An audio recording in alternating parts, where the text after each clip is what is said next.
Muy buenas noches, gracias por la sintonía, gracias por estar allí como cada domingo.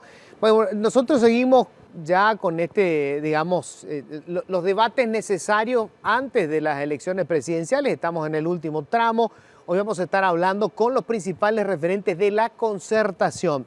Antes, breve, cortito, lo que fue, creo que uno de los temas más importantes de la semana. Vos sabés que en Paraguay hay una situación muy particular, pasa con la mayoría de los países pobres, y estamos todavía en esa franja, lamentablemente. En Paraguay vos podés ser un ciudadano de clase media alta, y en 48 horas terminás en la franja de pobreza extrema. ¿Cómo? Si te detectan un cáncer. Basta con que el diagnóstico del médico te diga: tenés esta situación y tenés que someterte a un tratamiento médico con estas características.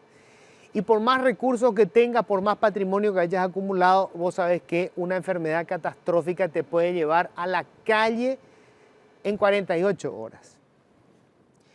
En Paraguay hay una cobertura, hay un intento de cobertura para las enfermedades oncológicas. Es una de las tantas facetas miserables que tiene la salud pública, pero es una de las más notorias. ¿Por qué?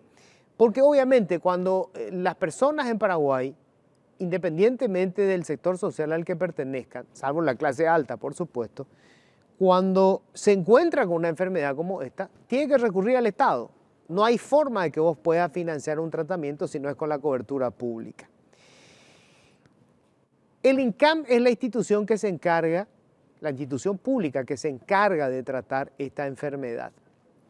Ellos hacen un presupuesto, el presupuesto siempre es insuficiente, pero lo que pasó al arrancar este año fue realmente dramático. Si viste en estos días, habrás observado esta manifestación de pacientes oncológicos y de familiares de pacientes oncológicos que fueron a cerrar calles desesperados porque no les llegan los medicamentos, no se están comprando los medicamentos, los equipos están descompuestos.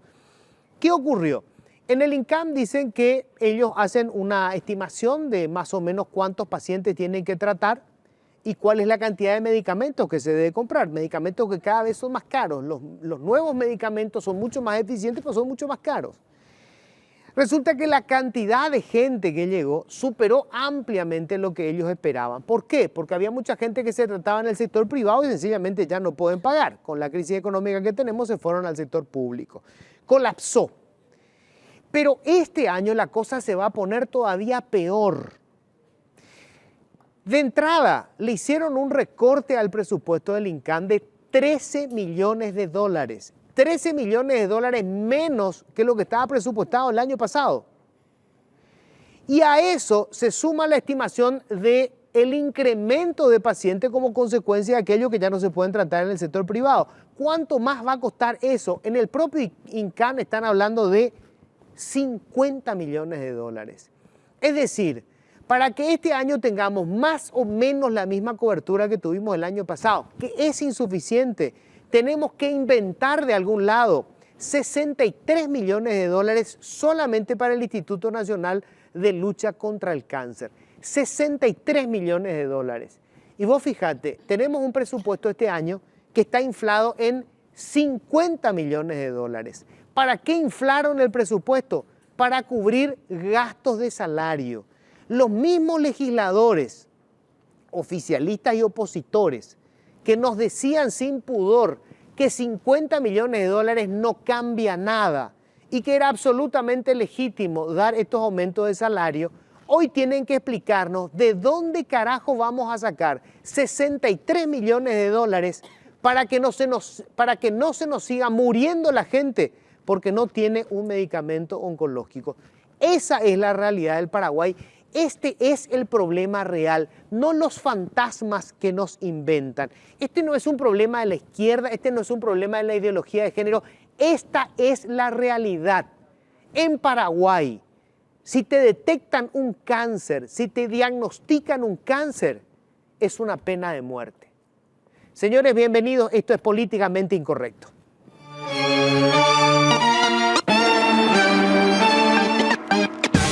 Bueno, y ya les cuento, estamos obviamente con el candidato a presidente de la República por la Concertación, Efraín Alegre. ¿Qué tal, Efraín? ¿Cómo estás? Muy bien, muy contento, Luis, de poder compartir este espacio. Gracias por venir. Soledad Núñez, candidata a la vicepresidencia de la República por la Concertación. Hola, Soledad, ¿cómo estás? Luis, ¿cómo estás? Muy buenas noches. Un saludo a la gente que nos ve de sus casas también. Bueno, obviamente ahora que ya sos candidato a la presidencia por la Concertación, Efraín, tu primer desafío es conseguir agrupar todas las fuerzas opositoras y vi que ya estuviste haciendo las visitas correspondientes. Te pregunto, dentro del Partido Liberal, ¿están ya todas las fuerzas cohesionadas o hay algún sector que todavía, digamos, no garantiza su apoyo? No, estamos todos unidos, hemos tenido reuniones con los diversos sectores. Ahora vengo de una reunión importante donde justamente estaban todos los gobernadores electos, que son hay de diversos sectores. Estamos trabajando juntos. Estuve en esta semana también en una reunión muy importante en Itá, con toda la dirigencia del equipo joven, con Sergio, candidato a senador, Sergio Rojas, con Ricardo Estigarribia, candidato a gobernador, con todos los intendentes que responden a ese sector político, con todos los concejales municipales que responden a ese sector político. Y estamos planificando la campaña, lo estamos haciendo todos juntos, no solamente hacia el interior del Partido Liberal Radical Auténtico, sino también hacia la concertación. Yo creo que hoy la gran fuerza es la concertación. Desde luego que los liberales somos un sector importante, que damos una estructura importante a toda la concertación, pero la concertación es una fuerza realmente que supera a los partidos. Para nosotros eso es muy importante, es la concertación, el espacio donde estamos más allá de los colores de los partidos, de las afiliaciones, y la concertación, decimos por eso con mucho énfasis, es la casa de todo. Aquí estamos todos, aquí está la patria, esta es la concertación que está comprometida con la alternancia y con el cambio. Me dijeron que hay alguna conversación con Blas Llano, ¿es cierto? Estamos hablando con todos. Bueno, pero con todos los sectores, sí, con todos los sectores. Con el sector, digamos, con que había más encono. Bueno, es lo que te comentaba. Precisamente estábamos en esta semana en la reunión en la ciudad de Itá con 1.500, en su gran mayoría dirigentes que pertenecen precisamente al equipo joven. El grupo que denunció supuesto fraude en las internas, ¿hay conversación con ellos? ¿Ellos siguen con su denuncia? ¿Cómo sigue esto? Con todos se está conversando, creo que se ha esclarecido bastante. Se tratan de algunas mesas que han tenido dificultades, pero el proceso electoral se ha desarrollado con toda normalidad. Y si hay algunas mesas que se cuestionan, bueno, se interviene en esas mesas, pero no hay más que eso. Creo que son 3 o 4 mesas, no sé cuántas. No más que eso. Ya. Soledad, ¿qué pasa con Katia? Katia no aparece hasta el momento. Es más, estuvo en estos días en un programa a la noche en NPI y ella decía que no estaba todo de acuerdo y que como que había ciertos requisitos que se tenían que cumplir para que se sume. En teoría, ella es tu aliada principal. ¿Cuál es la situación? No, tenemos la verdad que hay una claridad sobre la necesidad de alternancia en el Paraguay y estamos trabajando. Ella siempre fue clara también que apoya a la oposición y que está en la concertación nacional. Y bueno, quizá hay que clarificar en cuanto a la comunicación para afuera, pero seguimos firmes, digamos, la renovación del legislativo, la renovación del ejecutivo, con un compromiso firme, las dos, y bueno, todo el equipo también que nos va acompañando de diferentes sectores. Y el caso de Fernando Lugo, Efraín, hay una cuestión casi morbosa. Ayer uno dice, no, va a decir esto, va a decir aquello, él no puede luego hablar. ¿Fernando Lugo va a aparecer en algún momento en la campaña? Bueno, supongo que sí, pero eso es una cuestión muy particular que tendrá que resolver su familia. Él en este momento está muy bien, yo tuve la oportunidad de visitarlo en Buenos Aires, él está en un proceso de recuperación, está muy bien realmente. Ahora, no sé los términos de los tiempos, él en algún momento nos decía quiero estar el 31 de enero en Paraguay, pero desde luego él depende un poco del proceso. Ahora, pero vos crees que él podría eventualmente, o sea, grabar un video, algo y decir, bueno, yo estoy con la Concertación.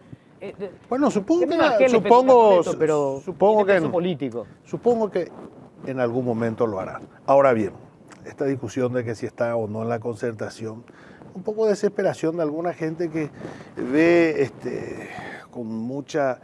no hay que olvidar que Fernando Lugo está en la Concertación. Él nunca se retiró en la Concertación. No sé por qué se va a discutir si está o no está. La verdad que hay algunos medios que quieren plantear el debate.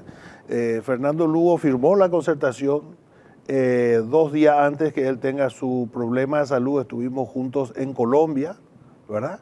Trabajando y comprometido con la Concertación, y el día antes ellos tuvieron una reunión y entre del Frente Guazú el lunes, y el martes él tuvo este problema de salud. El lunes él estaba diciendo, nosotros no tenemos ninguna razón por qué vamos a salir a la Concertación, ratificó la presencia de la Concertación. Entonces no sé por qué se plantea esa discusión cuando que en realidad él nunca planteó ni nunca salió a la Concertación. Creemos que en su momento, bueno, él se podrá expresar desde luego, pero en este momento él está en un proceso, digamos, de recuperación. Ya. Bueno, Efraín, los críticos a cómo se ha manejado hasta el momento la campaña de la Concertación y sobre todo tu campaña en particular, insisten en que, digamos, el discurso tuyo se agota en patria o mafia y hasta el momento no escucharon propuestas. Considerando eso te pregunto, 4 puntos que vos decís, estos 4 puntos van a ser clave si soy presidente de la República. ¿Cuáles son? Sí, en primer lugar decirte que somos los únicos que tenemos propuestas. Esto que dice que nosotros no tenemos propuestas son los que no tienen propuestas. Yo no escuché ninguna. Nosotros hace tiempo venimos diciendo claramente nuestra propuesta. Y hasta el cansancio decimos, nosotros vamos, el primer decreto va a ser la política energética del Paraguay. Que estos que cuestionan de propuestas no tienen y no lo van a poder hacer nunca. Nunca. Ellos no pueden hacer una política energética, y no, porque ya sabemos lo que han hecho. Estamos cerrando 50 años de Itaipú y lo que han hecho es simplemente entregar los intereses del Paraguay al Brasil o a la Argentina con el acuerdo Cartes-Macri. Es lo que han hecho. ¿Por qué va a ser diferente? Nosotros a esa política entreguista, a esa política rentista, decimos, vamos a hacer una política desarrollista, vamos a usar nuestra energía, vamos a hacer una política para que nuestra energía genere desarrollo, genere empleo y trabajo en el Paraguay. No empleo y trabajo en el Brasil o en Argentina, que es lo que heredamos de ellos. Ellos no tienen propuestas, nosotros sí tenemos propuestas. ¿Qué significa, o sea, en concreto, qué es, digamos? Es una política de utilización de nuestra energía. Es decir, nosotros vamos a trabajar para que en el Paraguay se instalen las industrias, usen nuestra energía. Nuestra política no va a ser simplemente entregarle la energía al Brasil. Nosotros vamos a promover políticas de tal manera que la energía se quede en el Paraguay. O sea, esa es la gran diferencia de lo que ellos hacen y eso es lo que ellos no van a poder hacer nunca. Ok, primera cuestión clave entonces. Segunda cuestión, vamos a reducir la tarifa de la ANDE. Nosotros decimos 2 cosas fundamentales en materia energética. En primer lugar, debe ser un factor de desarrollo, como debiera haber sido siempre o como hubiera sido en cualquier país medianamente serio. Debiera sustentar el desarrollo en este recurso fundamental y abundante, estratégico como es la energía, en primer lugar. En segundo lugar, debe ser un factor de bienestar de nuestras familias. La energía es un derecho humano fundamental y hoy es un hachazo que recibe cada fin de mes las familias con la factura de la ANDE. Nosotros vamos a reducir la factura de la ANDE. Nosotros ¿Vamos a subsidiar la tarifa? ¿Cómo vamos a hacer? No, ¿por qué vamos a subsidiar? Es que acá hay un concepto equivocado, Luis, que se repite. Es al revés. Es la energía la que hoy está subsidiando a los políticos en el presupuesto, generando lo que vos acabas de comentar, aumentando los salarios o aumentando el clientelismo político en el presupuesto público. ¿Quién financia eso? Financia las hidroeléctricas. Estamos subsidiando a los sinvergüenzas con la energía y nosotros decimos que se acabe. La energía debe ser un factor de desarrollo. Debe estar destinado, en primer lugar, al desarrollo, en segundo lugar, al bienestar de las familias paraguayas. Ese dinero proveniente de la energía debe ser utilizado en beneficio de las familias, Ok, se va a no usar de los el dinero de políticos Itaipú. que Correcto. lo único que hacen es meter en el presupuesto para agrandar Ok, entonces, simplemente la cantidad de funcionarios públicos, es decir, de operadores políticos. Correcto. Eso es lo que están haciendo y han hecho siempre. o sea, usamos el dinero de las binacionales para reducir la tarifa. Segundo punto. Sí, muy concreto. Segundo, otra propuesta me decís. Sí, nosotros... 4 puntos quiero. Sí, A ver. sí, cómo no. Nosotros tenemos una política claramente establecida con respecto al desarrollo del campo, y eso refiere en primer lugar la intervención del INDER, que hoy es la inmobiliaria de los narcos y de los poderosos. Hoy las tierras terminan en manos de los narcos y de los poderosos, no en manos de los sujetos de la reforma agraria, no en manos de los campesinos, y eso significa barrer con toda esa basura que hoy está. Esa es la mafia de la que estamos hablando. Ojo con eso. Y te voy a retroceder un poco. Nuestra primera propuesta, ya que los mafiosos dicen que no tenemos propuesta, es lo que nos quieren decir que una de las propuestas de la mafia es combatir y derrotar a la mafia. Esa es la primera propuesta fundamental, que está en todo, en salud, lo que estás diciendo, en educación, en cada sector público está instalado la corrupción, está instalado una política mafiosa que hace que unos pocos se apoderen de los recursos ¿Cómo que vas a- corresponden a todos. ¿Cómo vamos a desmantelar eso? ¿Cuál es la Vamos a propuesta? hablar sobre eso, vamos a hablar sobre Bueno, eso. vamos a hablar después cómo desmantelamos. la ¿Cómo no? cosa. Claro, Ok. en primer lugar, trabajando en una institucionalidad fuerte, en primer lugar. En segundo lugar, trabajando con la tecnología, que es lo que les vuelve loco y les asusta. Eso no se va a comprometer ningún representante de Cartes ni ningún proyecto que significa hoy el continuismo. Porque la tecnología es lo que desnuda toda esta corrupción instalada en los sectores públicos. Nosotros tenemos que incorporar como una cuestión central el gobierno electrónico, tenemos que establecer la tecnología como una manera de transparentar todo lo que es el sector público A ver. y agilizar los procesos. A ver, también. tengo 4 puntos entonces. Primero, el tema de combatir la mafia en el Estado. Por supuesto. Todo lo que sea corrupción. Eso es primero y fundamental. Si eso no hacemos, te quiero decir, porque hay alguna gente que dice, las pucha por la mafia. Pero caramba, no hay ninguna política, ninguna propuesta que pueda funcionar si primero no limpiamos A ver, la corrupción y la mafia en el Estado. Ninguna. Correcto. La que venga y de acá te van a venir a dibujar, que son muy buenos para el dibujo. Nada de eso va a funcionar con este modelo que lo único que hace es construir nuevos ricos fundados en la corrupción y en la mafia. a ver, de los 4 puntos, Sole, ¿hay alguno en el que vos como vicepresidenta, que llegan al poder, por supuesto, vas a poner tu atención? O sea, hay un sector donde vos decís, yo quiero acá, me quiero encargar de esto, quiero tomar la coordinación si se puede. Sí, nosotros estamos trabajando coordinadamente con Efraín y todo el equipo de profesionales y técnicos que nos acompañan en la gran concertación nacional. Debatimos mucho el tema de integridad institucional, ¿verdad? Queremos combatir a la mafia, a la corrupción, a la impunidad. Tenemos que establecer un sistema de integridad pública. Que eso implica revisar hoy todas las instituciones que deberían estar al servicio, pero que no funcionan. La Secretaría Anticorrupción, las direcciones de control interno, la Auditoría General del Poder Ejecutivo, aquellas que dependen del presidente de la República. Entonces hoy estamos trabajando ya en un rediseño para una reforma importante que es todo el sector de integridad dentro de la administración del Estado. Nosotros proponemos un nuevo modelo. Acá no venimos para hacer más de lo mismo, para seguir con lo que ya existe. Si queremos realmente que las soluciones lleguen a la gente, que tiene que ver con medicamentos en los hospitales, con una educación de calidad, con las calles, los caminos, la asistencia a los campesinos y productores, nosotros tenemos que poder administrar correctamente el Estado.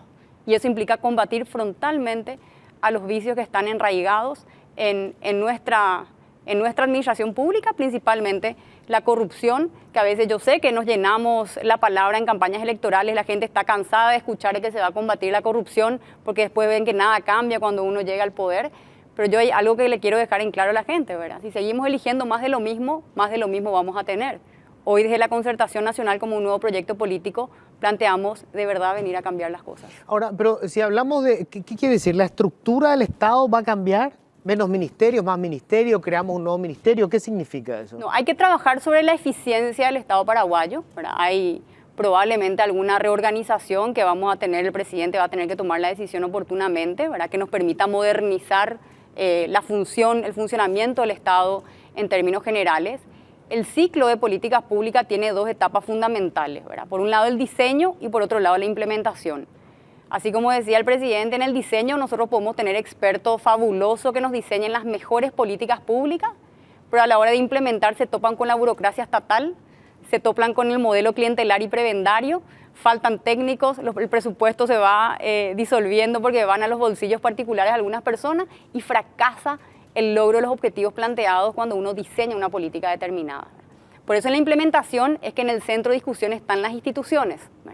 Y cuando hablamos de las instituciones hablamos de las personas, el talento humano. La Secretaría de la Función Pública también juega un rol fundamental en este sistema de integridad pública. Es la Secretaría de la Función Pública, es la Secretaría Anticorrupción, como decía, los distintos departamentos y las distintas direcciones de control interno. El MESIP hay que revisar, yo revisaría el sistema de calidad, que hoy está funcionando, ha logrado muchos avances en materia de calidad en nuestras instituciones, pero tiene que dejar de ser simplemente un pedido y una exigencia burocrática para obtener una nota, que es lo que hoy pasa con el MESIP y la Auditoría General del Poder Ejecutivo, y transformarse en un instrumento útil para que la gente sienta el resultado finalmente en su vida cotidiana. Vamos a desmenuzar después la parte económica, ¿verdad? Pero antes quiero, no quiero pasar todo el capítulo político. Euclides Acevedo, ¿qué es? Es un, digamos, es de alguna manera una pieza del Partido Colorado, o en algún momento van a conversar y se va a sumar. ¿Por qué me preguntás? Me preguntás a Euclides. Yo no soy ¿Qué otra opinión? representante. No sabría decirte. Pero, ¿hay todavía posibilidad de que se...? Nosotros estamos, mira, la concertación ha hecho, creo que un esfuerzo extraordinario, sin precedente, unir a fuerzas, a más de 40 fuerzas políticas con un solo propósito, y para eso lo ha hecho con principios así bien claros y fundamentales para que nadie tenga excusa. Se ha abierto, se ha hecho unas elecciones sin precedentes, unas elecciones a padrones abiertos, eso no se conoce en la historia política del Paraguay hasta este 18. Entonces nosotros, como concertación, estamos en el esfuerzo de unir a todas las fuerzas que están comprometidas con la alternancia y el cambio. Y ese trabajo lo vamos a, no vamos a cansar de hacerlo, vamos a agotar todas las instancias. Si hay alguien que no está, no será porque la concertación no lo haya intentado o no ofrezca las condiciones razonables, democráticas, para que podamos estar todos juntos. Ahora, si hay gente que definitivamente no quiere estar, bueno, eso ya escapa a nuestras posibilidades. Lo que sí te puedo decir que lo que nosotros hacemos es lo que se tiene que hacer para estar todos unidos. Pero si aún así no logramos los objetivos, bueno, ¿qué vamos a hacer? Pero lo estamos trabajando y lo vamos a seguir haciendo hasta el último día. Si hay candidaturas que se sostienen hasta las elecciones por fuera de la concertación, ¿son funcionales al Partido Colorado? Y que yo creo que todos tenemos capacidad de análisis. ¿Para qué me preguntas a mí? Porque esa es tu opinión, sos el candidato principal. No, nosotros, yo te puedo contar de todo lo que hacemos para que todos podamos estar juntos. ¿Payo Cubas, solé conversar con él? Sí, te necesitamos, tenemos prevista una conversación. Tuvimos varias, por cierto, pero tenemos todavía en puertas. ¿Vos crees todavía que él puede, digamos, descabalgar claro, en su candidatura y apoyar a la concertación? Yo creo que podemos acordar con él, yo creo que sí. ¿Cómo ven a Santi Peña? ¿Santi Peña es una figura propia? ¿Es una pieza? Y Santi Peña representa un modelo. ¿Qué modelo? El modelo cartista, obviamente, ¿verdad? El modelo de Cartes. Y bueno, y él, en realidad, el candidato es Cartes. Ahora, Cartes ya no puede ser candidato porque la Constitución no le permite, quiso violentar la Constitución, no pudo, entonces le pone a Peña como candidato. pero en realidad el presidente va a ser Cartes. O sea, Peña no tiene ningún liderazgo político. Si yo te pregunto, ¿hay algún parlamentario que le va a responder a Peña, algún gobernador? No, todos le responden a Cartes. Cartes es el poder. Y bueno, es suficiente escucharlo a Peña hablar para darse cuenta. Él hace lo que dice el patrón, porque para él en el Paraguay no hay lavado de dinero. El mundo está confundido. Encontró acá una persona que le explica que había sido en Paraguay no hay lavado de dinero. Espectacular. Él cree que el contrabando no es ilegal. O sea, él tiene unos criterios muy particulares que obviamente responden al pensamiento cartista, a la ilegalidad. Este es el modelo de la ilegalidad. Por eso digo, es lindo ver los programas cuando vienen los candidatos y te hacen los dibujos. Y acá, qué fantástico, y te cuenta todas las cosas. Pero, mi querido Luis, ¿sabe que las palabras han perdido mucho valor en nuestro país? Hay que ver los hechos. Por eso ellos no quieren hablar del pasado, ellos no quieren hablar de los hechos. Tenemos que hablar de hechos. Ahí vamos a encontrar la explicación real y ahí vamos a encontrar la verdad y no la mentira que vienen a dibujarnos acá. Ellos son el Metrobús, nosotros somos la costanera. Nosotros dijimos, vamos a hacer, 50 años se discutieron que se tenía que hacer la costanera. Nosotros hicimos en un año. Ahí está, ellos plantean el Metrobús, ahí está el Metrobús. Ellos se discuten y nosotros pagamos, el pueblo paraguayo. Esa es la diferencia. Hay que ver de dónde viene, hay que hablar de la historia personal. Cada uno somos responsables de nuestra conducta y de nuestra historia. Porque si vamos a venir a escuchar los discursos, Luis, dice, amigo, vamos a quedarnos con dibujitos. Ellos tienen la mentira en la punta de la lengua y hay que buscar la verdad. Ahí vamos a encontrar la democracia que el Paraguay necesita, con la verdad. Y por eso alguna gente se molesta cuando yo hablo directo y lo voy a seguir haciendo, porque yo creo que no podemos seguir diciendo Horacio Manuel Cartes Jarací es un empresario exitoso. Pero por favor, eso es lo que nos lleva a donde estamos hoy. Horacio Manuel Cartes no es un empresario exitoso. Es el jefe del crimen organizado transnacional. Y la gente se molesta. Pero ¿por qué nos vamos a molestar si esa es la realidad? Y antes decía Efraín, y ahora dice también la comunidad internacional. Ahora lo dicen los Estados Unidos. No puede salir del Paraguay. Es cierto, no puede salir del Paraguay. ¿Es cierto que un grupo de empresarios se acercó a ustedes recientemente preocupados, digamos, porque Cartes vuelva otra vez a tener el poder? Muchos empresarios. Hay muchos empresarios que están muy preocupados y por razones muy justas. ¿Y van a poner plata en la campaña?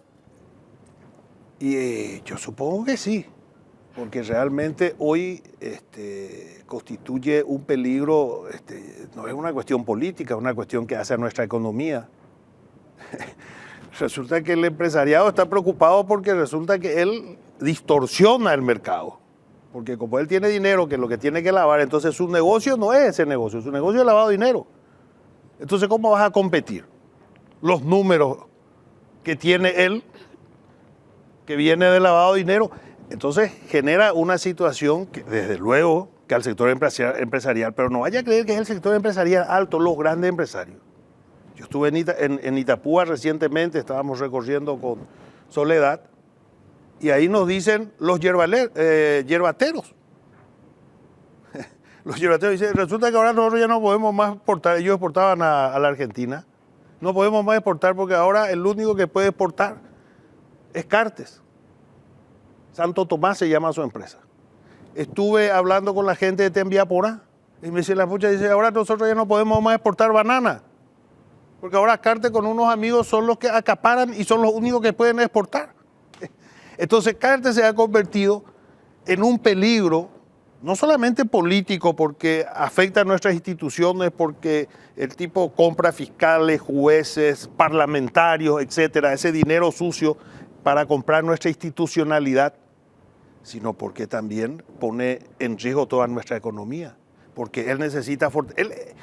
El problema es que Cartes Paraguay no es su país de residencia.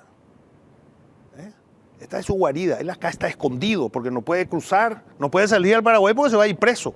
Entonces él quiere tomar todo como una forma de protegerse, de plantarse acá en Paraguay contra el mundo que le busca por los delitos que comete, porque los delitos que él comete, alguna gente dice, pero ¿será que esto es una intervención de los Estados Unidos, etcétera? El mundo no van a intervenir, porque estas conductas la comunidad internacional ya no tolera. Hoy la comunidad internacional no va a estar mirando a ver que vayan 25, 30 toneladas de cocaína del Paraguay, el contrabando de cigarrillos, lavado de dinero. No, están impactados, están afectados. No es una corrupción que afecta solamente al Paraguay, le afecta a toda la comunidad internacional. Y la comunidad internacional no se va a quedar mirando. Sole, vos trabajaste con Horacio Cartes. ¿Te das cuenta de todo esto cuando estabas ahí?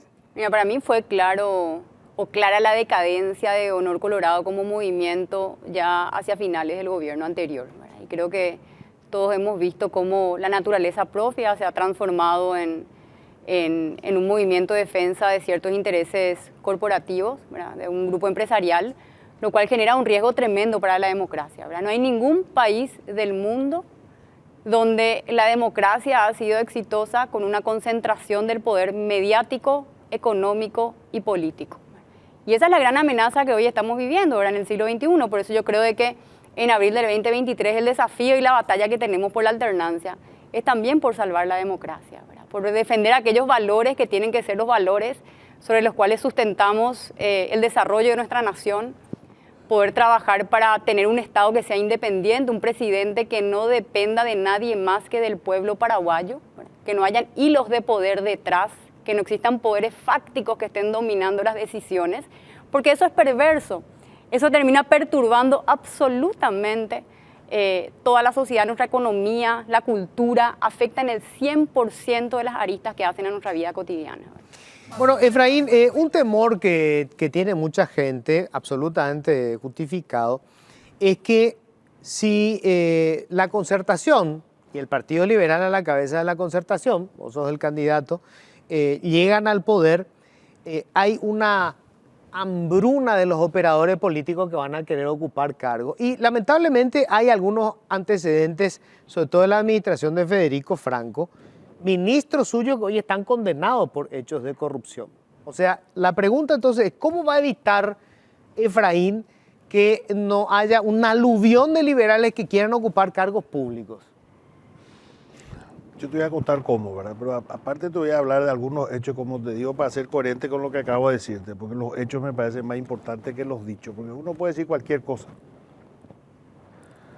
Yo fui ministro de Obras Públicas por un poco más de 2 años, y yo me retiré con menos funcionarios de los que tenía cuando asumí, por ejemplo.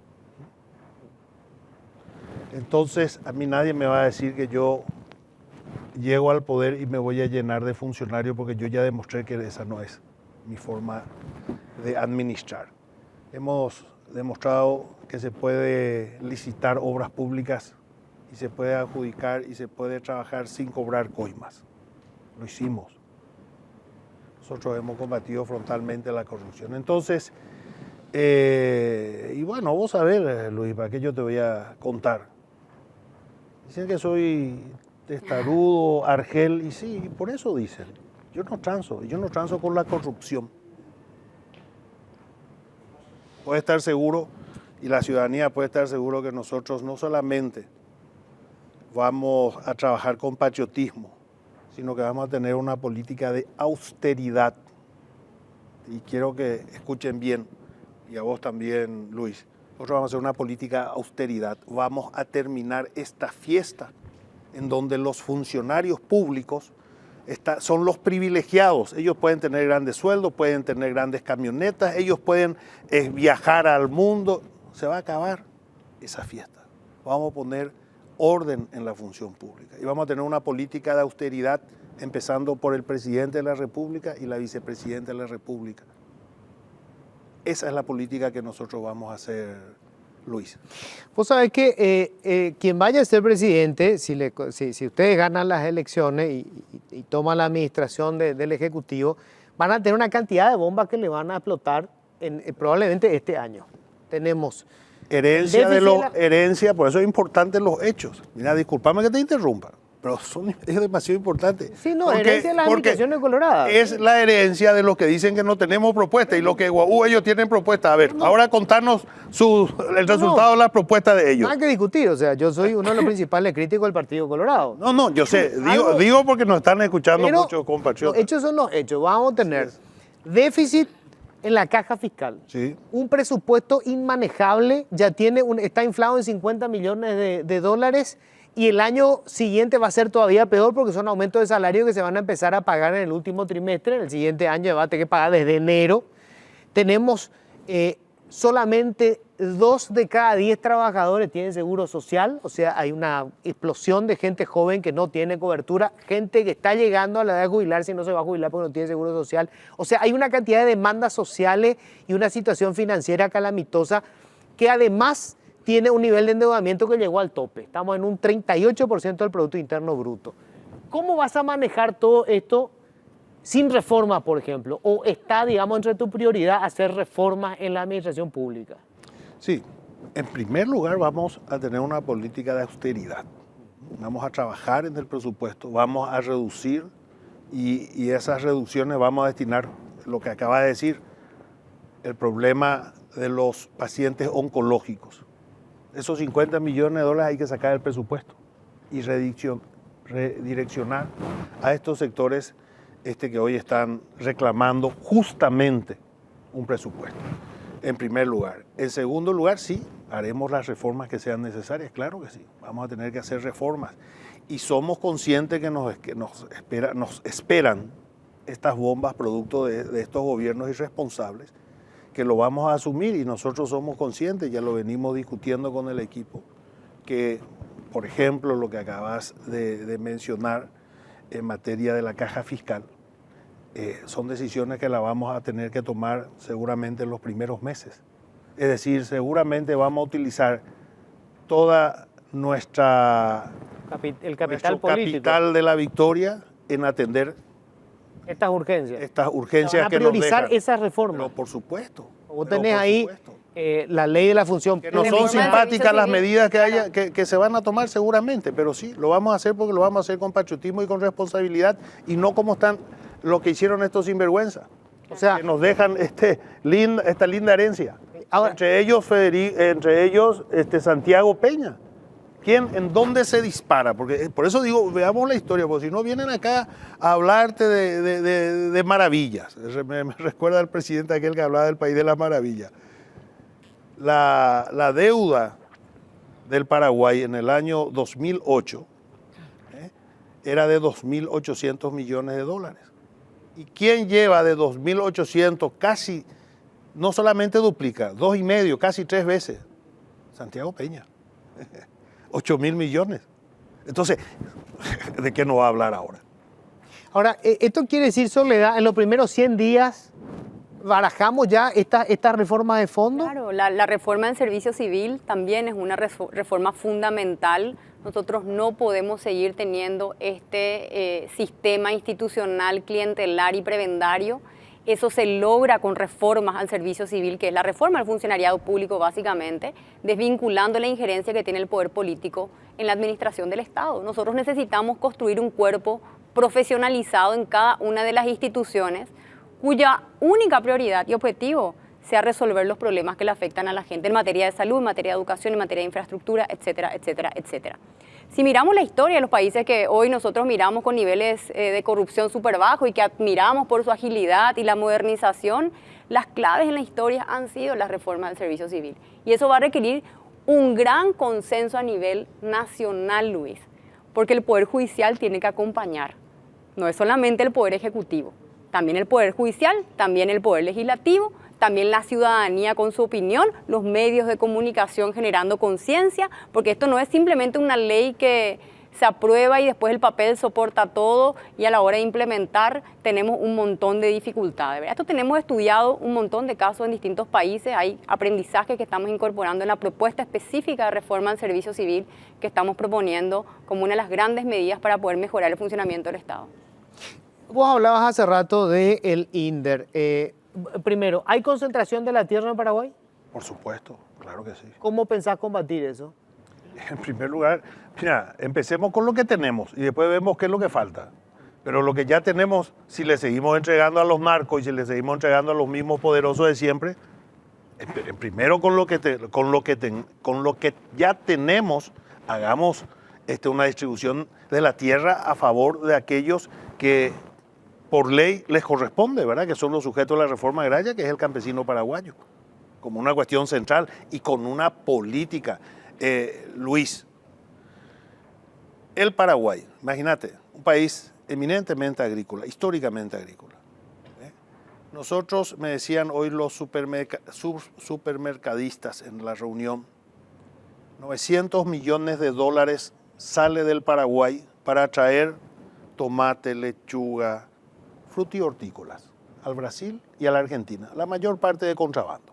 Pero sale del Paraguay 900 millones de dólares para comprar lo que nosotros podemos producir y lo que nosotros sabemos producir. No hay una política de Estado para producir. Pero yo te pregunto, Luis, si nosotros tenemos una política de desarrollo, cuestiones básicas, no estamos inventando la pólvora acá, simplemente hay que darle condiciones de producir con crédito, con una asistencia para que tengan la infraestructura y protegerle del contrabando, ¿verdad?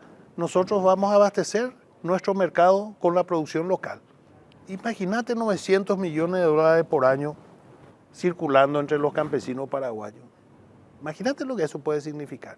Entonces, hay cosas que se pueden hacer inmediatamente. Y es lo que tenemos que empezar.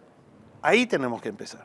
Empezamos por lo que ya tenemos, que solamente requiere una voluntad política para hacerlo. Se puede hacer. Entonces, yo creo, Luis, que el Paraguay tiene inmensas oportunidades. Lo que necesitamos, en primer lugar, es la voluntad, es la firmeza de hacer el compromiso con la gente. Por eso yo le digo a la gente me dice, che, veníamos a salir en la foto, porque después te vas a ir al palacio, no nos vamos a encontrar más. ¿Nosotros qué le decimos con Soledad? No. Nosotros vamos a estar en el palacio para salir en la foto, porque la gente quiere salir en la foto en el palacio, ¿verdad? Pero no vamos a gobernar desde el palacio, vamos a gobernar con la gente. Vamos a salir a recorrer el Paraguay. No es lo mismo, y eso yo aprendí en la función pública. Ese puente que te cuenta tu empleado que falta, no es el mismo puente que vos ves personalmente y hablas con la gente para saber qué tanto es urgente ese puente. Hay que estar. Y yo te voy a decir una cosa, Luis, no soy precisamente de mandarme la parte ni nada por el estilo, pero te quiero decir, nadie ha recorrido tanto el Paraguay como yo. He recorrido el Paraguay no sé cuántas vueltas. Nadie ha hablado con tanta gente como yo he hablado. Y yo creo que ese es el camino que tenemos que transitar. Cerca. El problema del Paraguay es un gobierno ausente, que no existe, no saben dónde le va a encontrar. Y luego te vas a hablar en J. Gustos al día con los productores. Recuerdo una vez fui porque hubo una helada que destruyó todo. Entonces vos te vas a decir, y viene la gente, no viene nadie. Y ustedes no saben ni dónde van a irse. Sí, un gobierno ausente. Nosotros, la Concertación, vamos a tener un gobierno presente al lado de la gente. Y vamos a resolver, y los temas que no podemos resolver, ellos van a saber que no podemos, pero vamos a estar al lado de ellos, ahí, sufriendo sus dolores y disfrutando sus alegrías. Ese es nuestro compromiso. Presupuesto, impuestos. Tenemos que tocar los impuestos para poder, porque hoy la recaudación ya es insuficiente. De hecho, nosotros para poder cubrir el presupuesto tenemos que endeudarnos y ya estamos en el límite del endeudamiento. ¿Qué hacemos? ¿Puedo agregar algo al tema anterior, Luis? Perdón que te cambie agenda y protocolo, pero es que con Efraín estamos trabajando en una propuesta, en una visión territorial, entendiendo cuáles son las necesidades y demandas de cada departamento del país. Y de hecho, ahora mismo estamos recorriendo distintos departamentos, invitando a la ciudadanía a que se sume. Y quiero hacer una invitación especial. Aquella gente que de repente tiene ganas de colaborar, quiere traer su propuesta, quiere acercar, las puertas abiertas están en la Concertación Nacional. Nos van a ver en los próximos 15 días en todos los departamentos del país. Vamos a estar ya no solamente en el gobierno, sino que ya en campaña, construyendo esa agenda de prioridades que después nos va a tocar resolver desde el gobierno. No, me parece perfecto. O sea, obviamente tiene que haber departamento, porque cada departamento es una historia aparte. Sí. Pero general, presupuesto. Paraguay se jacta de que tiene una tasa general del 10%, o sea, un impuesto bajísimo, low cost, ¿verdad? Es un estado low cost. Pero se puede llevar adelante todas estas políticas públicas, invertir más en salud, invertir más en educación, con este nivel de impuestos.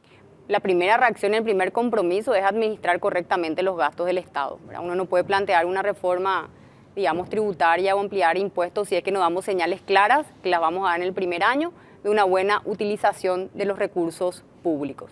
Existen también instrumentos de finanzas, sobre todo en un tema, yo voy a hablar y le dejo al presidente que haga después la mención en términos generales, del proceso de urbanización que está viviendo el Paraguay y la creación de las economías de aglomeración que crean valor.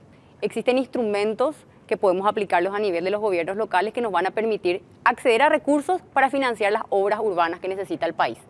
La contribución por mejoras, la captura de plusvalías, ahí puedo citar varios casos así específicos, pero no quiero entrar en tecnicismos, que hoy prácticamente no existen en Paraguay, ¿verdad? Yo suelo decir que el proceso de urbanización está huérfano, no se ha gestionado, no se han diseñado políticas públicas que permitan, así como la energía tiene que ser igual a desarrollo, la urbanización tiene que ser también igual a desarrollo en el país menos urbanizado de Sudamérica, pero que presenta un potencial enorme para que impacte positivamente en la economía. Efraín, hoy prácticamente la mitad de la economía es informal, está en negro. El grueso de los trabajadores paraguayos están en el sector informal, no tienen seguro, ganan menos del mínimo o trabajan mucho más de 8 horas. ¿Qué planteás vos para que toda esa gente que hoy está en la informalidad pueda pasar a la formalidad y pueda tener una cobertura pública? Bueno, mira, Luis, en primer lugar decir lo siguiente. Tenemos que partir de la base que vamos a encontrar un Estado realmente desorganizado. Esto es la organización del desgobierno, decía un autor español de derecho administrativo, ¿verdad? Esto no es casualidad, está organizado esta desorganización, forma parte del negocio de la corrupción y de todo esto que ya sabemos del clientelismo. Entonces vamos a encontrar un Estado en esas condiciones. Consecuentemente, hay muchas cosas que hacer. Tenemos que, desde luego, tener una política que ordene la institucionalidad, tenemos que hacer reformas, tenemos que tener una política de austeridad, pero todo eso, todo lo que tenemos que hacer, necesitamos hacerlo en un ambiente que genere las condiciones para hacerlo. Por eso yo siempre digo, y lo estamos trabajando con todo el equipo, con Soledad y con la gente que nos asesora en las distintas materias, la necesidad, y está entre los puntos del acuerdo de la concertación, es uno de los puntos, la necesidad de hacer un gran pacto económico y social, un gran acuerdo económico y social, con todas las élites no digo en términos de dinero, sino en términos de influencia en la sociedad, los medios de comunicación, los parlamentarios, las empresas, el pequeño productor, el campesino, el trabajador. Tenemos que hacer eso, Luis, porque necesitamos sacar algunas prioridades y los parlamentarios, por ejemplo, tienen que asumir sus compromisos también.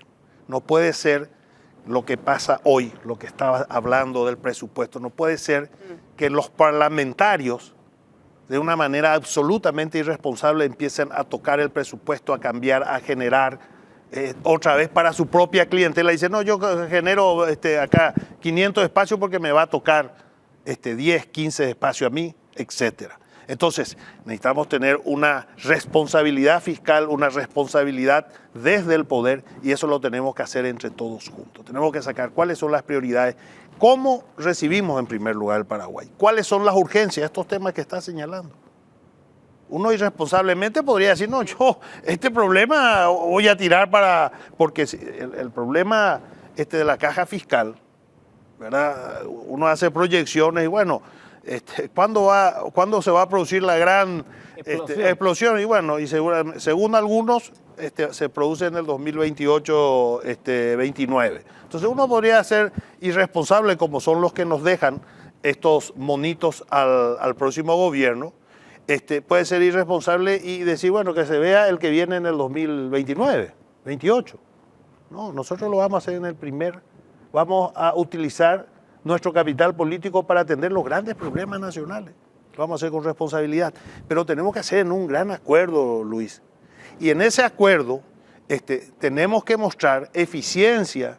El sector privado tiene que ver que se utilizan bien los recursos, porque ¿cómo vos vas a plantear más recaudación si lo que se ve es que simplemente se aumenta la cantidad de funcionarios? Es otra vez para el privilegio, es otra vez para la burocracia y para ningún beneficio de la ciudadanía. ¿Cómo vamos a plantear cuando nosotros vemos cómo se utilizan los recursos? Vos me decías el tema de Itaipú, los famosos 200, creo que ahora son un poco más de 100 millones de dólares, que es la gran farra de los muchachos, que son los gastos sociales. Esa es la plata de la corrupción.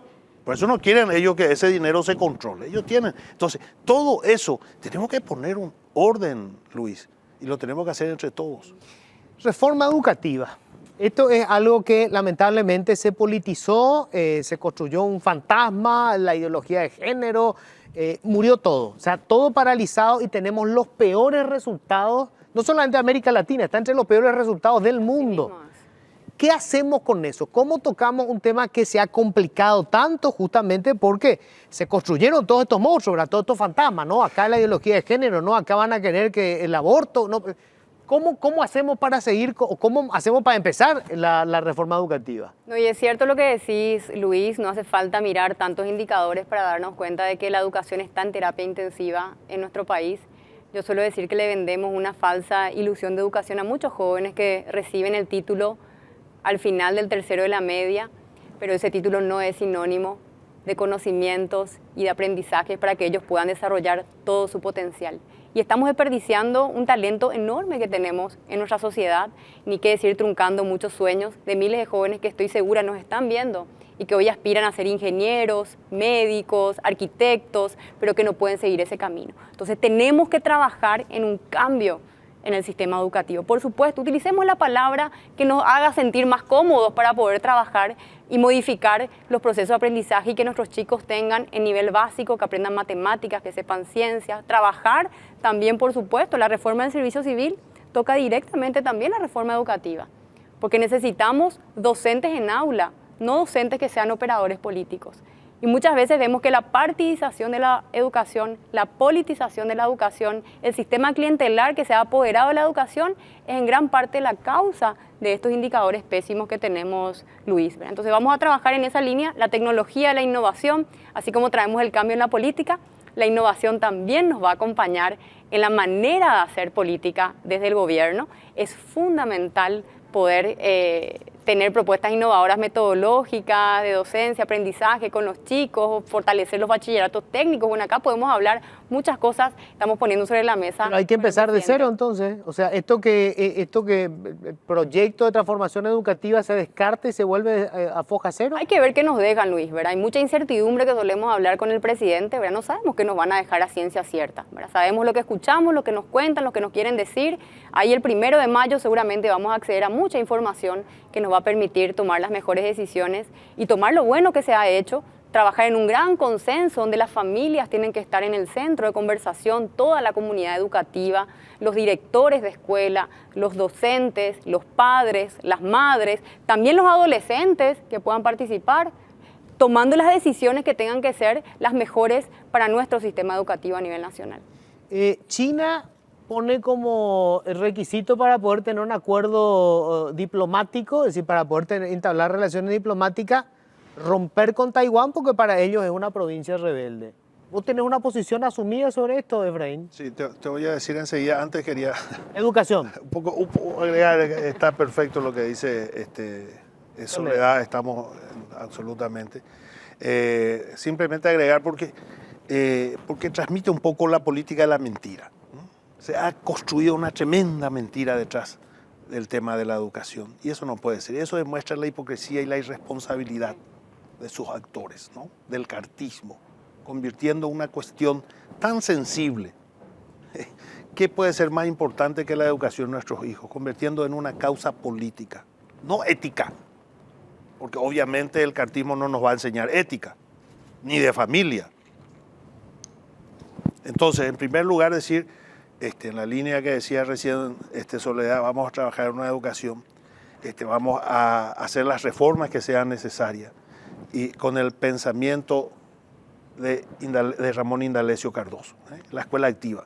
Tenemos que abrir la escuela. Y ahí es donde matamos la mentira de esta campaña política que han montado el cartismo. Nosotros creemos que la educación se construye con la familia. La familia tiene que estar en el centro y tiene que estar en la escuela. Esa es la escuela activa. En la escuela está la construcción de todas las necesidades de la comunidad. Ahí se deben encontrar. Y nadie, y eso te lo digo con muchas convicciones, nadie puede enseñarnos a nosotros lo que hay que hacer con nuestros hijos. La familia no puede estar ausente. Entonces no puede ser producto simplemente de una campañita política como la que hemos visto pasar recientemente. Es repugnable, repugnante. ¿Vos crees que hay una agenda 2030 oscura que busca meter en el país? Pero si estos, te voy a decir con nombre y apellido, estos payasos, porque realmente son payasadas. Vos ahí le ves a Horacio Cartes firmando la Agenda 2030, le ves a Peña Santiago firmando la Agenda 2030 y ellos son los que lideran toda esta campaña. Entonces, ¿de qué nos están hablando? Por eso digo, es la mentira, es la hipocresía, buscando por qué. Porque ellos no quieren hablar de los verdaderos problemas del Paraguay. Ellos quieren llevar el debate del 30 de abril en una agenda donde ellos puedan sacarse la responsabilidad de 50 años de gestión. Hoy el problema que tenemos es responsabilidad de ellos. Los problemas de la familia, las familias que hoy están destruidas porque tienen que viajar al exterior, para conseguir un puesto de trabajo, es responsabilidad de ellos. La salud, Luis, decías vos, pero yo te voy a decir otros casos y te voy a decir con nombre y apellido. Isidoro Fernández es nuestro principal dirigente de Alto Paraná en materia de la concertación, no dirigente partidario, no. Social. Él es un dirigente social.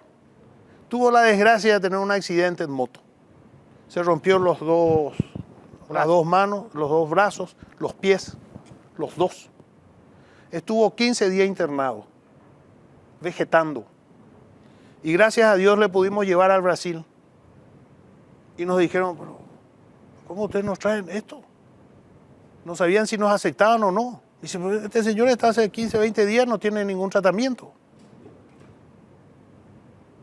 La grandeza y la generosidad de estos brasileños le admitieron 10 horas de operación. Y yo, para serte sincero, que es un gran amigo, yo pensé que el tipo ya estaba muerto. Sinceramente te digo. Hoy está vivo, está hablando. Impresionante fue. Se está recuperando. 24 horas cambió. Eso es todos los días. Ayer visto en las redes sociales la señora Raquel Torales llorando, dice, sí, me voy a la Argentina. ¿Y por qué? Y me voy porque tengo un problema de salud. Hoy son expulsados nuestros compatriotas, Luis, porque no hay salud pública. Y estos sinvergüenzas nos quieren hablar de la familia. ¿Con qué autoridad? Por eso digo, hablemos de la realidad. Ellos quieren distraer, quieren llevar a otro escenario. Ellos no quieren discutir el Paraguay. Generó mucha controversia declaraciones tuyas. ¿China o Taiwán? ¿Vos tenés una posición? Sí, histórica. Yo soy crítico a nuestras relaciones con Taiwán, porque yo creo que Taiwán tiene que hacer mucho más por lo que significa Paraguay para China en sus relaciones. Y nosotros como país, yo creo que tenemos que mirar, las relaciones no tienen un contenido ideológico, como se quiere plantear. Nosotros tenemos que tener relaciones con aquellos países que mejor convengan a los intereses del pueblo paraguayo. Yo no hago una relación con un país porque mi amigo era Chiang Kai-shek y porque no sé qué historia. ¿Qué tiene que ver? Estas no son relaciones que se fundan en cuestiones de esta naturaleza. Se fundan las relaciones en los intereses que tenemos para nuestros pueblos, si no es alta traición a la patria. Entonces yo creo que es un tema que lo tenemos que revisar, que lo estamos evaluando y tenemos que tomar una decisión en su momento. Creo que China continental es también una oportunidad, lo tenemos que ver. No es una decisión que nosotros vamos, he visto que se publicó porque hay tantos intereses en No es esto. que vos asumís y al otro día se rompen relaciones con Taiwán. Lo que nosotros decimos con mucha claridad, las relaciones en las condiciones actuales con Taiwán no van a continuar. Eso sí, categóricamente. Tenemos que generar nuevas condiciones. Nosotros vamos a tener relaciones con aquellos países que nos ofrezcan mejores condiciones en el comercio, que el producto de esas relaciones sean beneficiosas para nosotros. Desde luego que hay también una política internacional que dentro del cual nosotros tenemos que tomar decisiones. Yo no discuto eso, pero nosotros necesitamos respuestas de quienes, con quienes tenemos relaciones, necesitamos también respuestas acordes a las que nosotros le estamos dando a ellos. Entonces es un tema que lo estamos analizando, lo estamos evaluando y en su momento vamos a poner a consideración del equipo y de la opinión pública, por supuesto. A mí me pueden dar nombres de una o dos personas que estén trabajando en el equipo económico. No digo que vayan a ser ministros ni nada, pero digamos referente que la gente sepa, estos están trabajando, ¿se puede saber? Sí, ¿por qué no? El que coordina el equipo es precisamente Manuel Caballero. Él es un hombre que tiene debe ser uno de los más formados en materia económica y tiene una experiencia muy importante. Y él es nuestro principal referente en materia económica con un gran equipo de gente que está cooperando. En materia de salud, Esperanza Martínez. Bueno, a mí alguna gente me preguntó, ¿vos ya le ofreciste a Esperanza Martínez el ministerio? Yo la verdad que nunca le ofrecí a Esperanza Martínez el ministerio. Ahora, si vos me decís quién es la persona que ha tenido una gestión reconocida y que merece ser ministra, es Esperanza Martínez. Digo esto porque alguna gente cree que nosotros ya designamos a algunos ministros. No designamos, pero Esperanza Martínez forma parte de nuestro equipo de salud y creo que podría ser una excelente ministra y una ministra que está aprobada. No es que vamos a aprobar. ¿Vos podrías tener colorados en tu gabinete? Vamos a tener varios, muchos. Sí. Colorados en el gabinete. Sí. Nosotros vamos a tener a los mejores. Nosotros no vamos a tener un gabinete ni de concertacionistas ni de liberales. Vamos a tener un gabinete de patriotas paraguayos. Y vamos a estar convocando a los mejores, Luis. Guardar el archivo. ¿Te reclaman, te piden ya cargos, Sole? Es decir, gente que no está en el Partido Liberal, no se te acerca y te dice, che, No. los liberales van a copar todo, pedí ya vos tu cupo, tu espacio. No hay ningún tipo de reclamo. Yo creo que ahora hay una coincidencia plena de trabajo, sobre todo por lograr el cambio y la alternancia. El patriotismo verdadero, no el patriotismo de palabra que vemos mucho del otro lado de la vereda, ¿verdad? Poniéndonos la camiseta del Paraguay. La concertación es el proyecto más grande en nuestra historia democrática, el proyecto político más grande en nuestra historia democrática. Yo no dejo de mencionar cada vez que puedo, porque a veces parecería que no tomamos en consideración, en cuenta lo que esto representa, donde todos los paraguayos y paraguayas estamos invitados a ser partícipes, a involucrarnos, a ser protagonistas, los jóvenes, las mujeres, los productores, trabajadores, todo aquel que está descontento y disconforme con la situación actual, hoy tiene una oportunidad de involucrarse en un proyecto con esperanza y con convicción y con compromiso que viene a mejorar las condiciones de vida en nuestro país. Es muy difícil ahora que estás, digamos, en una concertación y obviamente la columna vertebral es un partido tradicional como el Partido Liberal. ¿Te resulta difícil? ¿Te sentís todavía como un sapo de otro charco? No, ¿por qué? No, la verdad es que en estos recorridos también a nivel nacional conocí a gran parte de la dirigencia liberal, la dirigencia de base, Luis, la historia también, muchas historias difíciles, personas, familias enteras que fueron exiliadas en el momento de la dictadura. Pude compartir gran parte de esa identidad tan importante también en nuestra realidad política y conocí un pueblo liberal comprometido con el Paraguay, ¿verdad? Que hoy siento que es también una pieza fundamental de la construcción de esta concertación nacional en conjunto con las demás fuerzas políticas. Efraín, una cuestión final. Obviamente, nuestra política es personalista y obviamente vos sos la figura de la concertación. ¿Qué le decías a la gente que cree que dice Efraín es autoritario, es terco, es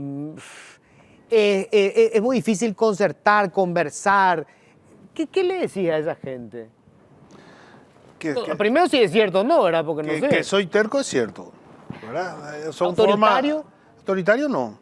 No, No creo que haya un proceso más democrático que el que nosotros hemos impulsado. sí, Que todos decían que no era cierto, que no lo ¿Verdad? íbamos a hacer. sí. Que no íbamos a hacer el padrón nacional, que no íbamos a hacer concertación. No dice nomás la concertación, después va a ser alianza. No dice nomás el padrón nacional, después va a ser el padrón liberal. ¿Verdad? Es la contrapropaganda. Sí soy terco posiblemente, porque acá la gente le dicen que sos terco a la gente que no tranza. La gente viene y te dice, che, ¿por qué no hacemos esto? No, amigo. Yo no transo, y eso es políticamente, eso es en negociados, en corrupción. Yo no transo. Y en política tampoco transo. Yo creo en los principios. Y me costó caro eso. Pero lo sostenemos porque estamos convencidos que ese es el camino. Yo creo que el Paraguay, el gran salto del Paraguay es el camino de la ley, es el camino de la institucionalidad, Luis. Es el camino de la ley y la institucionalidad. El día que el Paraguay empiece a transitar y entender que la ley se aplica siempre y no cuando nos conviene o que se acomoda, entender el concepto de la ley, entender el concepto de institucionalidad, ahí vamos a desarrollarnos como país. Es lo que nos falta. Si vos me decís, ¿qué le falta al Paraguay para ser un país, una Suiza de América? Institucionalidad. Le falta legalidad. Entonces, yo te voy a decir, porque quiero hablar con hechos, porque después van a venir muchos que van a venir a florear por acá en los programas. En las últimas elecciones internas, a mí me costó caro transitar por el camino de la ley. Cuando nosotros dijimos, la ley establece que las elecciones tienen que ser simultáneas, que no se puede desdoblar. Eso significó que amigos de mi proyecto político se fueran a otros proyectos. Los intendentes, los gobernadores, los diputados, los senadores, etcétera, etcétera. Y nos costó mucho, pero nos sostuvimos, ganamos, nos costó ganar. Esta es tu Porque última, vale la pena. es tu último intento. O sea, digo, si perdés, ¿te retirás? Vamos a ganar, Luis. Vamos a ganar. Esta es... ¿Es tu última carta? Es vencer o morir, diría Mariscal López. No, yo creo que esta es... nosotros ya ganamos en el 2018, Luis. Vamos a volver a ganar. Y desde luego que si no tenemos la posibilidad de concretar, y seguramente vendrán otras figuras, pero yo estoy más que seguro en que la concertación va a ser gobierno. Pues se me fue el tiempo, les agradezco muchísimo. Ojalá podamos tener un debate con los principales candidatos. ¿Vos tendrías problema en debatir con Santi? No, al contrario. ¿Eh? Al contrario, espero nomás que se hagan debates un poco más razonables. No, el debate No tan acartonado como algunos que hemos participado, que no le tenés que mirar a tu oponente, no le tenés que decir el nada. debate tiene que ser un debate. Tiene que si ser no, un debate, sí, claro. Yo quiero que debatan, que pongan sobre la mesa lo que tengan que decir. Yo tampoco creo en el coso dibujado. Sí, ¿Qué sí, opinás de esto? ¿Qué opinás? No. Así mismo. Tiene que haber un debate político. Hagamos Eso ese se trata. debate, Luis. Sí, anotadísimo. Bueno, Sole, muchísimas gracias. Muchas gracias, Luis. Muchas gracias a todos los que nos vieron. Gracias, Efraín. Gracias, Luis. Bueno, nuestro siguiente invitado en su momento renunció a la Municipalidad de Asunción, a la Intendencia de la Municipalidad de Asunción. Le iniciaron un proceso judicial, en su momento hubo un allanamiento de la Fiscalía. Finalmente fue sobreseído. En estos días la propia Fiscalía admitió la decisión del tribunal, con lo cual había reconocido que el trabajo o estaba mal hecho o nunca tuvo sustento. Lo cierto es que hoy puede contar otra historia y está con nosotros para hacerlo Mario Ferreiro, ex intendente de Asunción. Mario, por ella para vos de alguna manera, ¿no? Sí, no puedo dejar de admitir eso, Luis. Duro es el proceso, más cuando hay cuestiones políticas, y ahora con lo que estamos viendo se explica por qué es tan peligroso ser sometido a la justicia en Paraguay, ¿verdad? Los muchachos te dicen, sometete a la justicia si no tenés nada que esconder.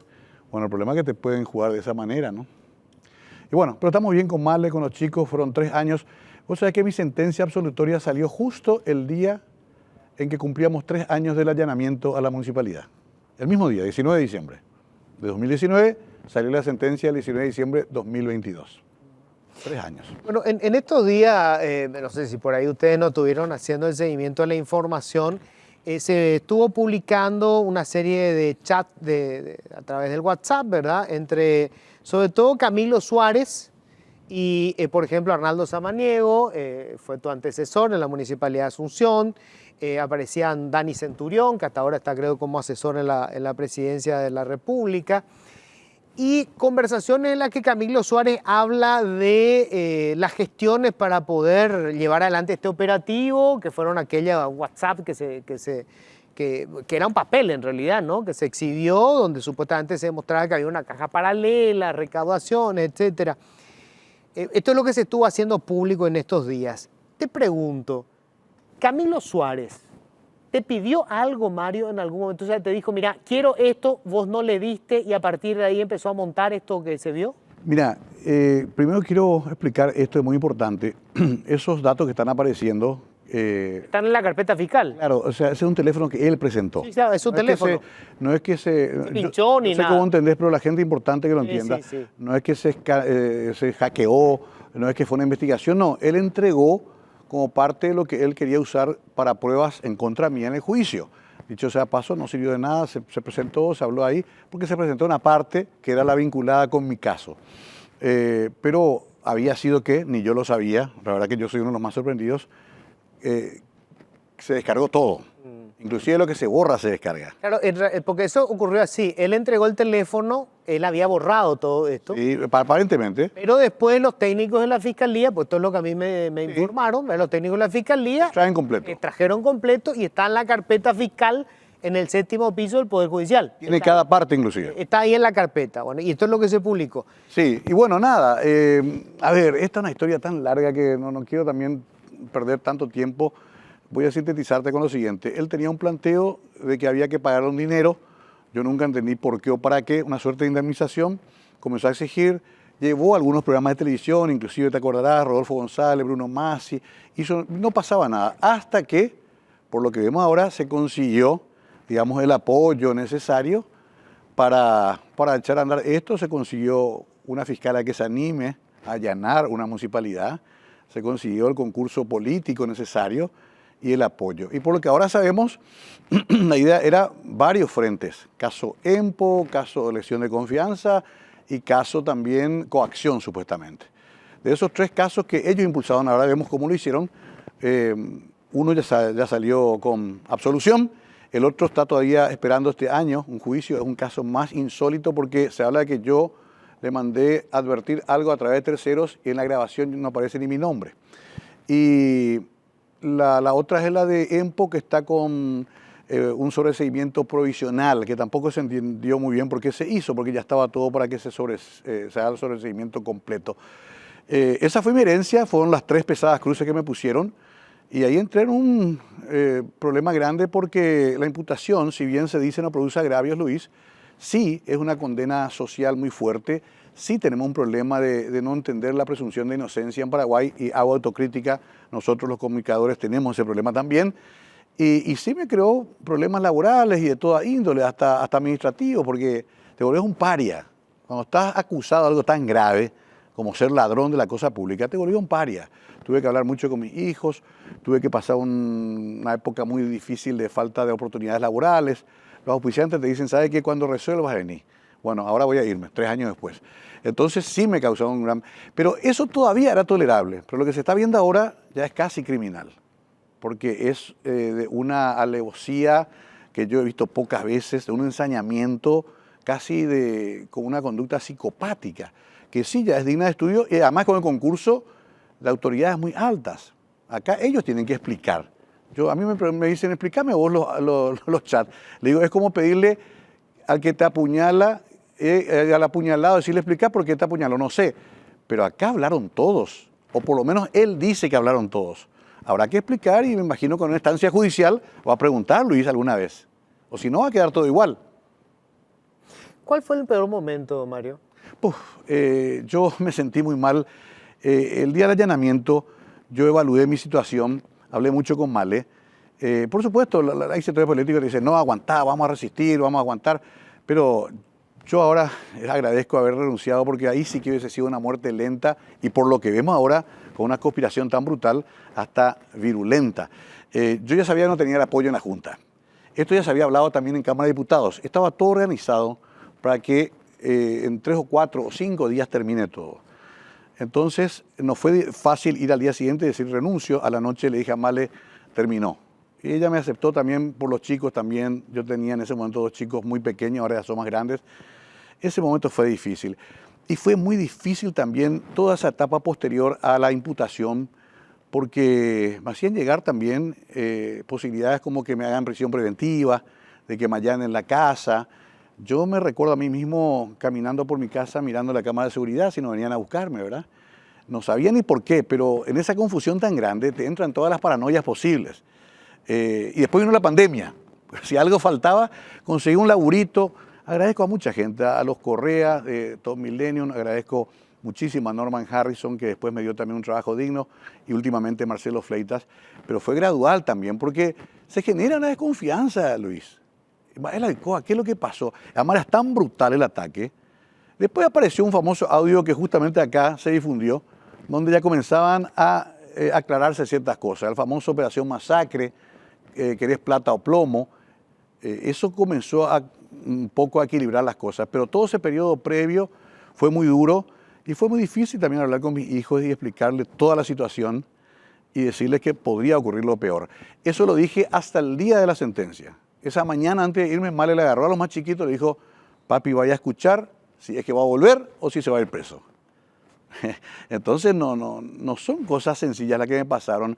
Yo no tengo el chip de la venganza, del rencor, de la vendetta, pero mucha gente me dice, mira que quieras o no, esto va a tener que ocasionar un resultado judicial, porque si ahora que se supo tanto, por primera vez se supo tanto todo el mecanismo, hay que aprovechar para que no se repita tan fácilmente con todo el mundo. Yo le dije la pasada por redes a Efraín, le van a hacer lo mismo a Efraín si gana. ¿Por qué no? Si está toda la estructura, está todo el sistema. Si no es esta, será otra fiscal. Si no son esos jueces de garantía, serán otros. Y si no son esos políticos que van a hacer nomás luego porque van a seguir, está todo armado para que esto siga. A no ser que se golpee la mesa ahora usando mi caso, ¿no?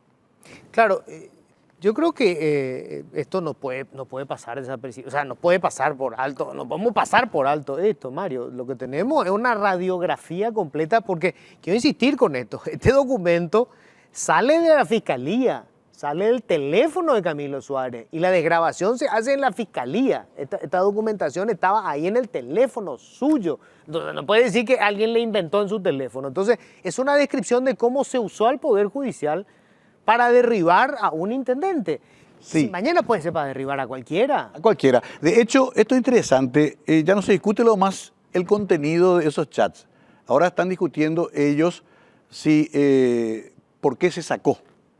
O sea, te das cuenta que nadie dice, del sector de ellos, nadie dice, no, eso no existe. Primero se contradijeron todo, después ya dijeron, bueno, ya está. Ahora se cuestiona por qué salió del tribunal. Pero el contenido nadie discute. Y los que sí tienen que explicar el contenido son ellos. Al principio dijeron, sí, no, hace 5 años que no hablo, no, cuando era ministro hablé la última vez. Después ya comenzaban unas amenazas, tenemos más casos contra Mario, este es apenas uno, vamos a tener más. Claro, si tienen todo el sistema, pueden tener 20 casos también si quieren, a no ser que se les ponga un parate en este momento. Y ese parate lo puede poner la propia Fiscalía, que va a tener un nuevo fiscal general del Estado, o la Corte Suprema de Justicia. No se me ocurre esa instancia. Nosotros haremos, yo tengo luego una denuncia que presenté también por persecución de inocente hace 3 años. Ni un solo trámite se hizo en 3 años. ¿Entendés? Entonces ahí nos vamos a encontrar. Tiene que ser mucho más arriba y creo que se puede aprovechar para marcar un antes y un después. Y no es lo Mario Ferreiro el problema, porque al final nosotros, ¿qué es lo que tanto? Ya estamos ahí laburando como podemos, pero se va a aplicar el mismo método a los demás. Luis, embajada me están pidiendo que haga un resumen, un brief de todo lo que pasó y quieren un informe mío, porque están mirando y diciendo, che, ¿para qué se hacen elecciones entonces en Paraguay? Le quisieron hacer lo mismo a Prieto, le quisieron hacer lo mismo a Luis It, se lo hicieron a Lugo de alguna otra forma con sus diferencias y a mí. O sea, está el esquema intacto y si no pasa nada ahora, obviamente que volverán con más fuerza, no importa si cambian los actores, pero el esquema ya está, el mecanismo ya está. ¿Nunca más te vas a meter en política? No, yo explico bien. Yo quiero que Guille sea diputado. Ese va a ser el mejor premio para mi abogado y sería un excelente diputado. Él está como candidato en Asunción. Muchos amigos. Es una cuestión generacional también, Luis. Yo tengo 63 años. Casi 10 años le dediqué a la política. Hice todo el camino. No quiero tampoco que este episodio quede como la justificación de los problemas que tuve como administrador de Asunción. Claro que los tuve y claro que cometí errores. Yo no estoy queriendo usar esto para ahora salir con el pecho. No, cometimos equivocaciones, no llenamos la expectativa. Pero no por eso le vas a mandar a un tipo a Tacumbú 7 años como yo proponía, ¿verdad? Porque el objetivo era liquidarme política, civil y también físicamente. Entre las muchas amenazas que me llegaban, una de ellas era: tus hijos van a crecer visitando Tacumbú toda su infancia. Eso se lo dijo este señor, al que no quiero ni nombrarle, a mi señora. Le llamó y le dijo. Ese era el nivel de apriete. Pero en la política vos decís, bueno, son bravucones. Te haces también un poco duro. Pero cuando ves después toda la hoja de ruta, se estaban reuniendo en la casa de la fiscalía, se estaban reuniendo en la casa del otro, en lo de Arni, estaban que el Zapatín Chaqueño, que el doctor extractor, que HB. Por Dios, ¿dónde estamos? ¿En Sinaloa? ¿Dónde estamos? ¿En Chicago de los años 30? Una locura, Luis. Y hoy hasta agradezco por lo menos haber salido un poco magullado, porque andá a saber qué más iban a hacer estos tipos. No tienen ningún límite si no se les pone, y eso solamente la sociedad, o el voto en abril, o el Poder Judicial, o la nueva Fiscalía, esperemos que. Ahora, hay también un mensaje, yo creo que el sector probablemente el peor de la clase política, es no te metas. No Sí. te metas. Te Pues- vamos a meter a la moledora de carne. Mira, yo tuve un gran abogado, pero también, no sé, Luis, a veces digo, qué suerte tuve, o yo creo en Dios, ¿viste? Y digo, Dios no me soltó la mano, porque no tenía plata, no tengo plata, no tenía respaldo político, no tengo un partido liberal, un partido colorado que por lo menos haga un lobby. Éramos Guillermo, yo y mis amigos más cercanos, desde compañeros de colegio de primer grado. Moneco López era mi consejero principal en estos 3 años de llanura, Julio Cauriza. Y con eso salimos a flote. Nos tocó un tribunal impecable, irrefutable, altamente capacitado en lo técnico, y también, eso sí, quizás el único acierto que pongo de mi lado es que los administradores que yo tuve tenían todo ordenado, los procesos que se cuestionaron. Si faltaba un papel, no te quepa la menor duda que me liquidaban. Estaba todo, se demostró todo en juicio durante 6 meses. Entonces sí, es un mensaje que ellos pueden hacer un metrobús que no existe y no pasa nada, no hay ningún procesado, no hay ningún acusado. Ellos pueden hacer, pero si vos te metés, Luis, te van a liquidar. Y ese es el mensaje. Mario, antes de meterte en política, bueno, yo creo que eras un poco vos la versión masculina de Menchi. Sí. Todo el mundo que quería a Mario Ferreiro era El novio de Asunción. el novio de Asunción, el chongo de Asunción. Esa ruptura, eso se rompió después, pero sí. Y estás arrepentido, Mario. O sea, No. sí, no debí meter. No. Porque hoy sería otra tu historia, vamos. Sí, pero ¿sabes qué? También en la arena ahí hay que estar y en el barro, y me hubiese quedado siempre con la espina de no haberlo intentado. Ganamos una elección histórica. Quizás ahí ya comienza mi pecado original. Había sido que ganarla. Ellos había que castigar con la muerte civil y con la desaparición. Yo estaba en una famosa encuesta, vos te acordarás, de 2017, de ABC, Francisco Capli, Para la presidencia. con 72% de intención de voto. Quizás todas esas cosas dijeron, no, a esto hay que liquidarle. Y apareció el vendedor de espejos. Se juntaron el hambre y la gana de comer y fueron para adelante. Con un coraje y con una caradurez que yo no he visto muchas veces, porque ni siquiera había elementos. Si hubiera elementos más sólidos, o decir, bueno, yo mismo me arriesgué, pero con captura de pantalla, con chisme, con esto y aquello, claro, pero igual se animaron. Eso es lo grave. ¿Por qué no se hace ningún tipo de proceso en casos mucho más importantes? No hay acusados, nada, se deja ahí, y con una fotocopia se hizo un proceso. Y la gente dice, sí, pero nadie te destituyó, vos renunciaste. Bueno, no quiero ni pensar lo que iban a hacer si no renunciaba, lo que iba a hacer esa guerra de desgaste. A mí me dicen muchas cosas, gente que conoce los corrillos me dicen te iban a llevar esposado de la oficina, te iban a humillar, quizá me salvé de más cosas. Otra gente, una vez un concejal me dijo, te van a incendiar el mercado completo. Esto fue un aviso cuando se incendió un pabellón del mercado. Un concejal me dijo. ¿Entendés? Y ahora yo digo, antes decía, qué exagerado, me están queriendo hacer miedo, de tener miedo. Hoy digo, che, la terminal se incendió de noche, el mercado un domingo de tarde. No, yo te digo, yo la saqué barata, Luis, y ya cumplí 10 años, que vengan los más jóvenes. Soledad, me encanta, ojalá sea presidenta del Paraguay. Vi una cantidad de gente joven en estas listas. Yo ya di mi aporte, el golpe fue muy duro, y lo que no quiero es que le vuelva a pasar a los otros. Asunción se estuvo a punto de ganar hace poco. Luis It aguantó a duras penas. Se le quemó también a Luis It la intendencia, ¿te acordás? A Prieto lo buscan todos los días. Es muy bareteno más él. Y tiene todavía el respaldo de la Junta. Yo había perdido ya todo eso. Yo esa tarde del 19 de diciembre del 2019 ya estaba prácticamente solo con mis 2 concejales. Los liberales fueron leales, con Male. Y bueno, ya me di cuenta de que ahí se había acabado la historia. Di todo lo que pude, Luis. Y pude cometer muchos errores. Pero no robé ni un peso. Ni fui el hijo de 1000 putas que me quisieron o le quisieron hacer creer a la gente que yo era. Sos más pobre que hace 10 años. Eso, menos mal que me dijiste. Yo salgo con 4 balances aprobados y salgo con mi declaración jurada de entrada y salida. Tengo menos plata. Tengo el mismo Volvo canje de Rieder con Telefuturo cuando tuve trabajo acá en el 2012. Ya está viejito, no puedo cambiar. Están los papeles, Luis, por Dios. ¿Cuándo vamos a hacer el rastreo del dinero en Paraguay? ¿Cómo que viene un candidato que era hace 15 años concejal, ahora va a ser diputado, senador y tiene una estancia? Y nadie le pregunta cómo. Fiscales, son terratenientes. Y uno, boludo, que entra y sale más pobre, no, pero eso ha de tener escondido, así nomás tiene que ser. Hay una suerte de reforma conceptual que tenemos que hacer también nosotros, y me incluyo, porque a ellos les perdonamos todo y a los nuestros los matamos en la primera esquina. Y con eso perpetuamos también este sistema. Para cerrar, Mario, ¿no te parece que también somos muy concesivos, inclusive en los medios de comunicación, con gente que apareció ahora mismo? Hay gente involucrada en esta historia. Trabaja en medios de comunicación, no pasa nada.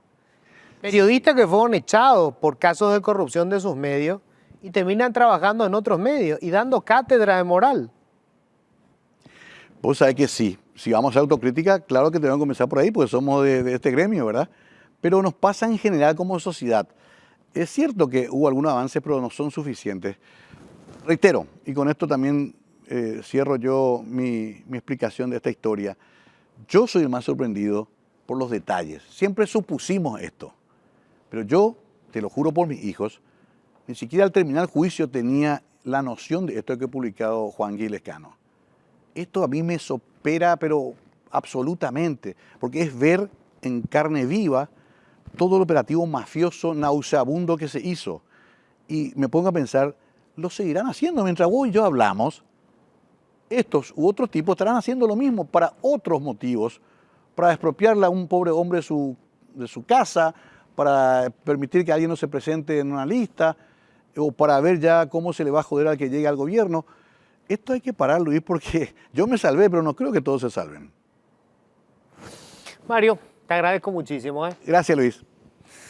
Bueno, estamos ya con el amigo Iván. ¿Qué tal, Che? ¿Cómo estás, Iván? Muy bien, Luis. Buenas noches. Este día para hablar de lo que tuvimos esta semana, el abrazo republicano, luego el acto de proclamación de las autoridades partidarias y las electas, que nos permite ver todavía cierta escaramuza dentro de la interna partidaria. En diputados ya hablan de una bancada unificada. Esto no ocurre en senadores, es decir, el abrazo real no está alcanzando a todos los líderes y por supuesto esto nos permite dudar de si llegará a las bases del Partido Colorado, lo que es muy importante para que tengan posibilidad de ganar las próximas elecciones. Entonces elegimos las mejores frases, la del propio presidente de la República, lo que decía Horacio Cartes, los candidatos en el siguiente material. Bueno, compartimos.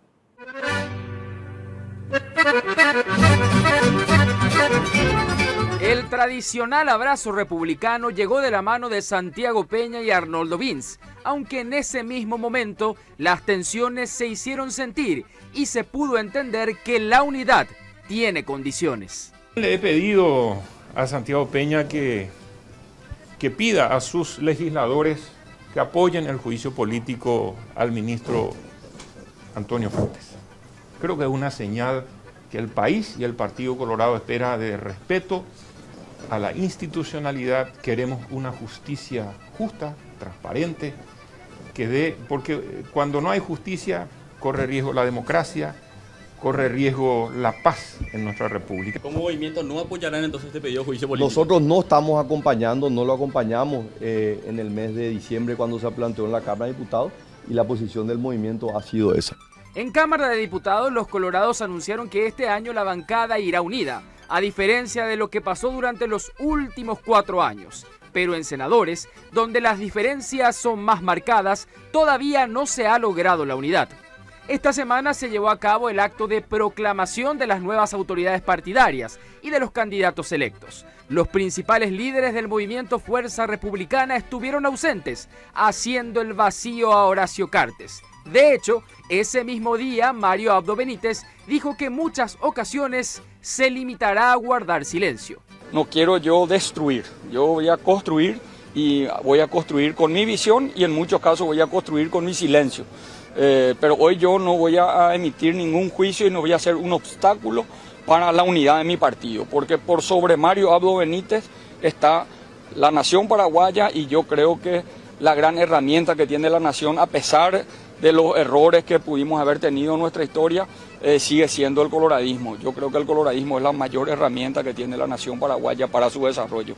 En el acto de la ANR, Santiago Peña y Horacio Cartes dieron un discurso más conciliador, aunque la unidad aún no es plena.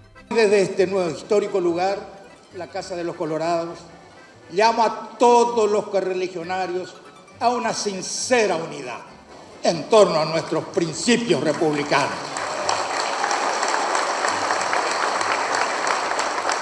Nuestro compromiso inmediato es trabajar unidos para el triunfo de la lista 1 el próximo 30 de abril. Nuestro país necesita más que nunca un Partido Colorado unido, que ponga a las personas y a las necesidades sociales en primer lugar. Necesita la madurez de nuestros dirigentes para lograr una agenda común que priorice las políticas de Estado en favor de los sectores más vulnerables de nuestra sociedad. Tenemos la gran responsabilidad de hacerlo. Esta unidad partidaria solo puede generarse sobre las bases de resultados electorales limpios, transparentes y participativos.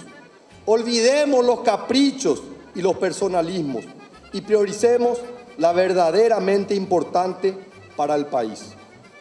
La bandera de nuestro querido partido es la bandera del servicio, de la solidaridad y de la sensibilidad social. Hagamos honor a ella con un gobierno colorado que trabaje en ello y marque un antes y un después en la República del Paraguay.